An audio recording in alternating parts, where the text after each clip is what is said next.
My Cousin Vinny. My Cousin Vinny. Mona Lisa Vito. Not entirely accurate. Hi there, my name's Leeja. I'm a real-life lawyer on a mission to demystify the law and how it affects your everyday life. Today I'm going to be reacting to My Cousin Vinny. My Cousin Vinny. 1992 classic. Came out in March 92. I came out in January 92. It was a great year. It stars Joe Pesci, who was like the king of the 90s. He was one of the bad guys in Home Alone, if you're not familiar. A brand new lawyer who goes down to Alabama to represent a couple guys who've been accused of murder. Let's watch! Before I start, let me tell you that I'm a lawyer, but not your lawyer. Nothing that I say should be construed as legal advice, and you should always seek the advice of a licensed attorney before making any legal decisions.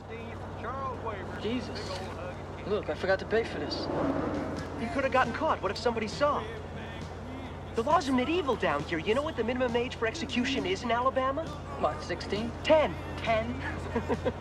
Not quite accurate, but close. So in 92, when this movie was filmed, I believe that the minimum age for execution in Alabama was 16. The 1988 Supreme Court case, Thompson v. Oklahoma, held that it was unconstitutional to execute someone for a crime that they committed when they were aged 15 or younger. The 1989 Supreme Court case, Stanford v. Kentucky, upheld as constitutional the execution of people whose crimes were committed when they were aged 16 or 17. However, in 2005, in a case called Roper v. Simmons, the Supreme Court determined that it was unconstitutional to execute anyone for a crime that they committed when they were under 18. At that time, Alabama had the second highest number of inmates on death row who committed crimes under the age of 18. They had 13 total inmates. Texas was the only state that outnumbered Alabama's under 18 death row inmate count with 29. Those people then obviously were commuted to life sentences, I assume. I did not look at all 29 in Texas and 13 in Alabama. Though it's not entirely untrue to say that Alabama's laws are, in parts, medieval. For example, they still allow for the use of the electric chair in executions. As of 2021, the only places in the world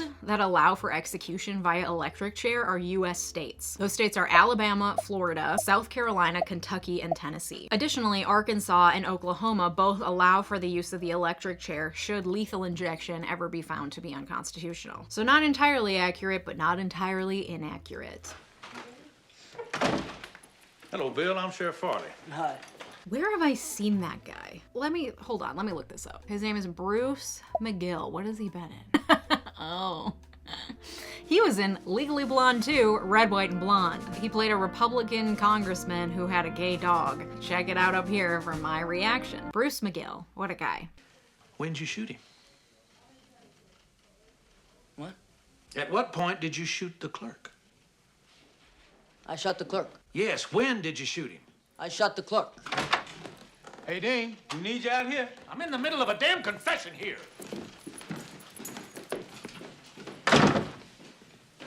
Whoa!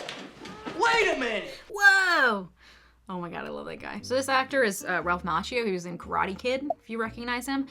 What's wild to me is I was sitting here thinking like, well, he's kind of cute for 19. He's 31 when this movie was released. He was born in 1961. Karate Kid, the first one, came out in 1984. So he was 23 when those movies were released and 31 when this one came out. Like, he's older than me in this movie. Don't compare the age of our faces. Don't even look at me. So my initial gut reaction when watching this is that this would never happen, right? Like, you can't just arrest someone and not tell them why they're being arrested, right? Wrong. Some states require that the arresting officer tell you the charges against you as you're being arrested, but most don't. And in Supreme Court decision Devin Peck v. Elford, Scalia wrote, "While it is assuredly good police practice to inform a person of the reason for his arrest at the time he is taken into custody, we have never held that to be constitutionally required." That's right, the Constitution doesn't require that the cops tell you why you're being arrested while you're being arrested. The Constitution does, however, require that the cops have probable cause while they're arresting you, meaning that they have a reasonable belief that you committed a crime. But they don't have to articulate that to you at the time of your arrest, at least not according to the Constitution. You are, however, due an arraignment, a hearing that will tell you the nature of the crimes that you're being arrested for and give you the opportunity to plead guilty or not guilty, and that has to happen within 48 hours of your arrest. But at the time of your arrest, you don't have to be told the reason why you're being arrested. We gotta get an attorney, and it's gonna cost a lot of money. How much would an attorney cost? A decent one? $50,000, $100,000? 50, 100,000. I know, Ma. I know. Can we use any attorney? I think so. He says he thinks so. Oh, he is? Well, that's a great idea. That's a great idea. You think he'll do it? What? We got an attorney in the family. Great, who? My cousin Vinny. my God, so Brooklyn. My Cousin Vinny. So it's pretty impossible to predict the actual cost of litigation. However, $50,000 to $100,000 for a good attorney for a criminal trial isn't entirely inaccurate. Oh, yeah, you blend. I bet the Chinese food here is terrible. This chick is the only thing I remember from having seen this movie once before. Mona Lisa Vito. What a woman. You're a trial attorney, right? I mean, personal injury trials. Well, actually, this would be my first foray into the trial process. I haven't had to go to court yet. Knock on wood. How long have you been practicing? Almost 6 weeks. But, Vin, you graduated from law school 6 years ago. What have you been doing since? Studying for the bar. You know, to be honest with you, I didn't pass my first time out. That's okay. You probably passed the second time, right? I'm afraid not. 3 times a charm? Not for me, it isn't. Nope. For me, 6 times was a charm. So the typical trajectory for taking the bar is you graduate, you study for 10 weeks after you graduate, you take the bar in late July after you graduate, you pass, you find out whether or not you pass in September, October, and then you're licensed. Some people do have to take it multiple times. The most I've ever heard of anyone taking it is like 4 times. And usually during law school, hopefully, you'll have done an internship or 2 where you'll have at least set foot in a courtroom if litigation is something you want to do. Although most states don't limit how many times you can take the bar, so theoretically you could take it 6 times before passing. I literally cannot imagine taking it that many times. That sounds awful.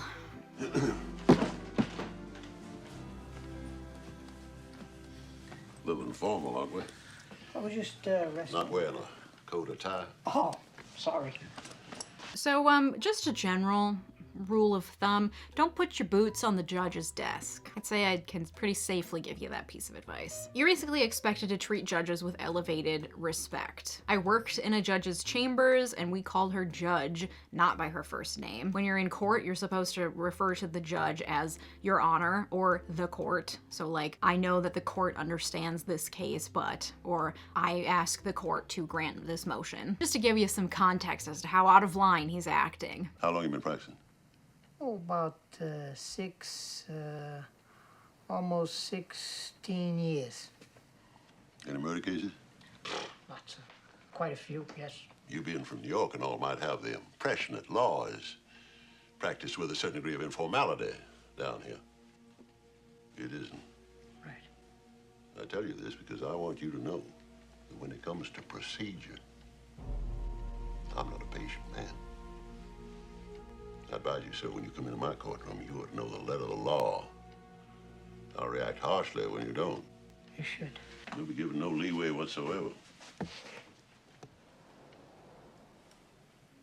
So judges have pretty broad discretion to be about as much of a hard ass as they want to be, so not tolerating misunderstandings of court procedure is completely within his right. So each state has its own rules of criminal and civil procedure. These rules govern everything from timelines of how cases should be laid out, to the form of pleadings, to how discovery unfolds, the proper format of briefs and motions, and how trials are supposed to unfold. You take classes your first year of law school for civil procedure and criminal procedure, though I don't know how helpful they are because you really have no concept of how procedure works until you actually see it in action in a courtroom, in my experience. Nowadays, all of these rules for procedure are online, but I guess in 1992 you would have to find it like in a book somewhere. So when you're not licensed to practice law in a state, meaning you haven't taken their bar exam or you haven't gotten reciprocity from another state, you have to be admitted to practice. So it's called a pro hoc vice or pro hoc vice application. Lawyer Latin, it's pronounced differently depending on the lawyer, and it's never pronounced correctly. Usually, however, to be admitted pro hoc vice, you have to be supported or sponsored by an attorney who is licensed in the area. I don't know that you can just show up in Alabama and start practicing law. But look, maybe the rules were different in 92. Again, nowadays, pro hoc vice applications are filed online with the court, but I suppose back in 92, you had to at least mail in a form, probably not sit with a judge in their chambers necessarily, but at least submit something to apply to be admitted to practice law outside of your jurisdiction. And I guess you would mail that, maybe fax it, I don't know. This is a good example of like how dramatically the internet has changed the practice of law. There is a very clear divide between attorneys who learned to practice law before the internet and those of us who learned after the internet, and it's really obvious. There are still attorneys who dictate letters to their secretaries. Also, I highly recommend not lying to a judge. That's something that could, at the very least, get your law license revoked. So don't do that. Also, this actor, the judge, Fred Gwynne, I think is his last name, he was actually born in New York. Fun fact. He was 6'5", and he played Herman Munster in The Munsters. Devastatingly, he died the year after this film came out. R.I.P. Fred. How do your clients plead? I think I get the point. No, I don't think you do. You're now in contempt of court. Would you like to go for 2 counts of contempt? Not guilty. Thank you. So you think you know what you're doing? Yeah, I think I know what I'm doing. Because you didn't look like you knew what you were doing today in that courtroom. Why is that? Well, it's a lot of procedure, that's all. I mean, I'll learn it as I go.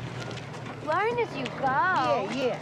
Didn't they teach that in law school? No, that's not what they teach you. They teach you contracts, precedents, interpretations. And then the firm that hires you, they teach you procedures. Or you could go to court and watch.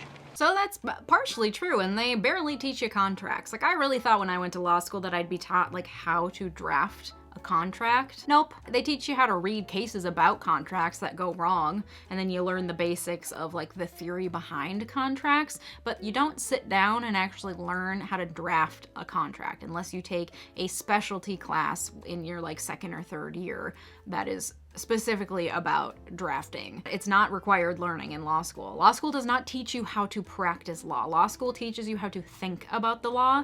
And then it's true, like the firm that you work for after law school is supposed to teach you the basic procedures. Again, you take civil procedure and criminal procedure classes, but like as you're learning it, it's really difficult to picture how it actually plays out in court. When you are reading, like, when you have a pleading, it has to be signed by so-and-so, and it has to be submitted within a certain number of days, and then you have to serve process on the person in the pleading within a certain number of days, and there's all these different technicalities that you're learning, but you're not seeing it in process. And I'm a really visual learner, so like for me, it was just a lot of like gibberish that I did find in the class, but then like when I was actually working for the judge was when I was like, wait, so this is what that is and that's how this works? Like, you really need to get out there and actually do the work in order to learn how it works. It would be great if law schools did actually teach you how to practice law, but that would be too practical. So he did just blow the arraignment. That's the first hearing that you have after you get arrested. You have to have it within 48 hours of your arrest, and that is where the judge will lay out the exact charges that you are being accused of, and that's the point when you plead guilty or not guilty. That's to make sure that you understand the nature of your accusations against you and can plead not guilty or guilty and move forward with the case. It's a pretty straightforward hearing, and he blew it. His name's JT. JT, I believe you and Lisa played a game of pool for $200, which she won. I'm here to collect. How about if I just kick your ass? Oh, a counter offer. That's what we lawyers, I'm a lawyer, we lawyers call that a counter offer. Okay, then here's my counter offer. Do I have to kill you? What if I was just to kick the ever-loving shit out of you? Then you get the money.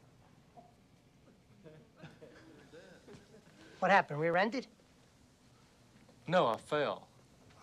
Not to be a Debbie Downer, but I don't think that it's technically a counteroffer given the contract was between Lisa and JT. If Lisa wins a pool, then JT pays her $200. That was the bargain. Sounds like she's completed her end of the bargain, kicking her butt at pool, so now he owes her $200. And by not giving her that $200, he's breaching their contract. And they have indeed formed a valid contract, even though it's not written down. Contracts don't always have to be in writing to be enforceable. Under what's known as the statute of frauds, there are certain times when a contract has to be in writing in order to be enforceable. enforceable. This is something you learn in your first year contracts class in law school. However, even if this situation fell under the statute of frauds, meaning that there had to be a written and signed contract in order for this to be enforceable, it wouldn't apply here because she's already completed her side of the bargain, meaning that he now owes her the $200, and just saying that because it's not in writing he doesn't have to do it doesn't cut it anymore. She beat him at pool, he owes her $200. Offers and counter offers are usually what happen at the formation of a contract. Because this contract's already been formed, this is not a counter offer situation. This is just him trying to enforce the valid contract that they have.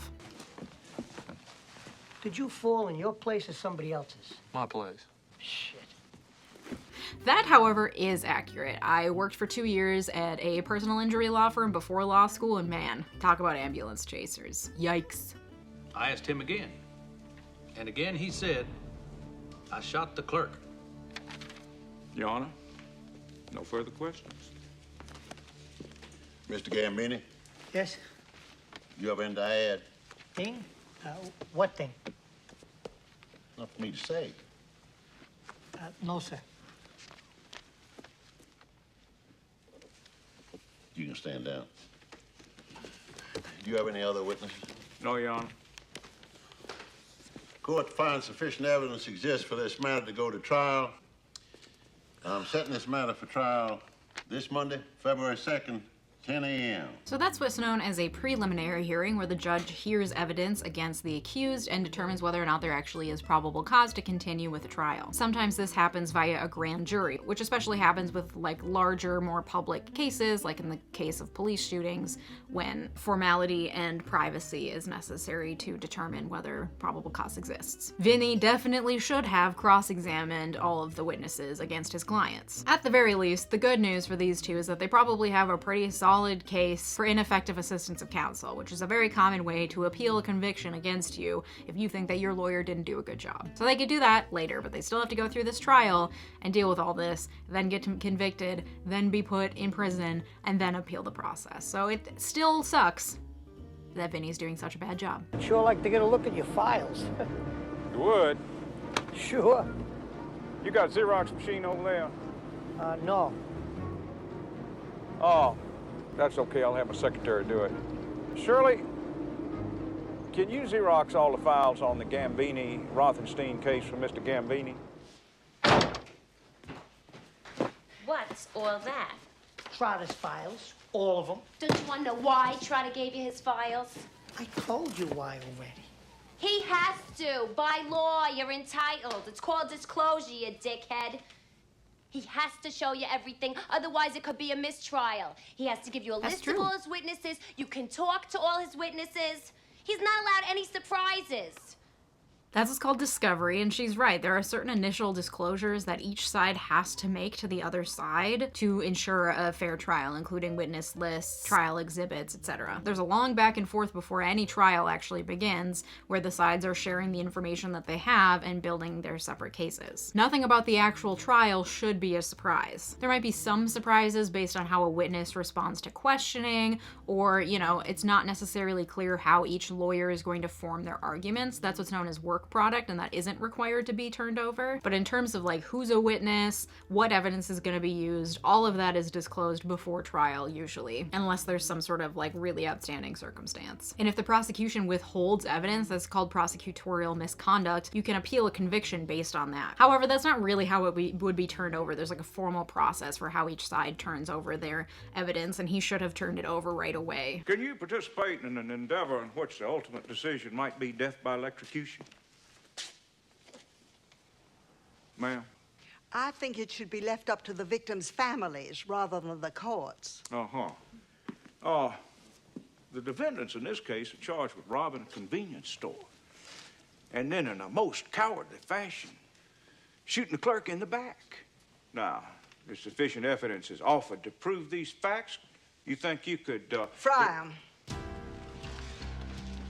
She'll do. So that's not exactly how juror selection works, but when a defendant is being charged with a crime that has the potential of involving the death penalty, the jury has to be what's called death qualified, meaning that all the jury members have to have agreed in order to be on the jury that should the law and the facts of the case indicate that it is justified based on the law, that they would be willing to give a death penalty. So anyone opposed to the death penalty would not be allowed on that jury because theoretically they wouldn't be able to give an impartial sentence. I talk more about this in my Eileen Warnos video. I just got a fax from the New York State Office of Judicial Records. They have no records of any Vincent Gambini ever trying any case in the entire state of New York. You don't understand. See, 20 years ago, I became an actor. And there was this very prominent stage actor in New York. His name was Vincent Gambini. Maybe you heard of him. No. Never heard of him? Doesn't matter. Anyway, I had to change my name, which I did legally. So now I practice law under my legally changed stage name. What name is that? Jerry Gallo. Jerry Gallo. So this is something he would have checked when admitting him to practice law in that jurisdiction for that case. He would also know the name that he was practicing under if he legally changed it and was practicing under it. Like, you have to sign court documents with the name that you are licensed with, so not entirely accurate. My biological clock is ticking like this, and the way this case is going, I ain't never getting married. Oh my god, that outfit, iconic. I ain't slept in 5 days. I got no money, a dress code problem, and a little murder case, which in the balance holds the lives of 2 innocent kids. Not to mention your biological clock, my career, your life, our marriage, and let me see, what else could we pile on? Is there any more shit we could pile on to the top of the outcome of this case? That's right, Lisa, your needs aren't valid because this dumbass got himself into a load of shit, so what you need doesn't matter. Is it possible you just saw 2 guys in a green convertible and not necessarily these 2 particular guys? Well, I suppose.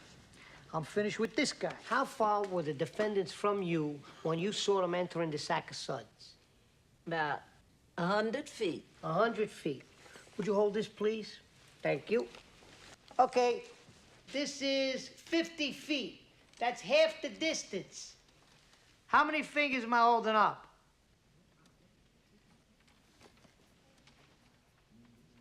Four.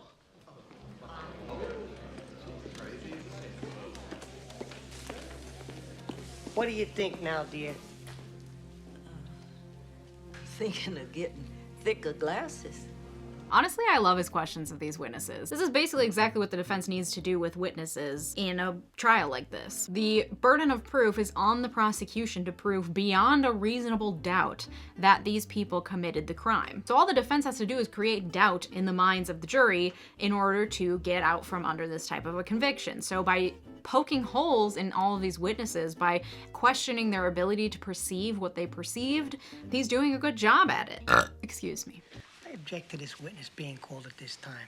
We've been given no prior notice he'd testify, no discovery of any tests he's conducted or reports he's prepared, and as the court is aware, the defense is entitled to advance notice of any witness who will testify, particularly those who will give scientific evidence so that we could properly prepare for cross-examination, as well as to give the defense an opportunity to have the witnesses' reports reviewed by a defense expert who might then be in a position to contradict the veracity of his conclusions. Mr. Gambini? Yes, sir. That is a lucid, intelligent, well-thought-out objection. Thank you, Your Honor. Overruled. He was right, and it shouldn't have been overruled. Expert witnesses are huge in some trials. People pay thousands and thousands and thousands of dollars to get experts in to testify at trial. And they usually take a lot of time to prep. They have to create reports. They have to give opinions, written opinions. Then each side should have the opportunity to object to each other side's experts. Like, it's a whole process in and of itself to get expert witnesses admitted to court. Also, right before this scene, the prosecution calls Gambini and tells him, like, oh, there's been this new development, I'll tell you in the morning. That's not really realistic. This expert that he called had this whole report and did all these tests. Like, that didn't just happen last night by surprise. This is something that the prosecution should have disclosed to him much in advance of this trial. The defense calls as its first witness Ms. Mona Lisa Vito. Oh, I object, Your Honor. This person's not on the witness list. This witness is an expert in the field of automobiles and is being called to rebut the testimony of George Wilbur. Your Honor, I object to this witness. Improper foundation. I'm not aware of this person's qualifications. I'd like to voir dire this witness as to the extent of her expertise. Granted. Mr. Trotter, you may proceed. Being an expert on general automotive knowledge, can you tell me what would the correct ignition timing be on a 1955 Bel Air Chevrolet with a 327 cubic inch engine and a 4-barrel carburetor? It's a bullshit question. Chevy didn't make a 327 in 55. The 327 didn't come out till 62. And it wasn't offered in the Bel Air with a 4-barrel carb till 64. However, in 1964, the correct ignition timing would be 4 degrees before top dead center. Well,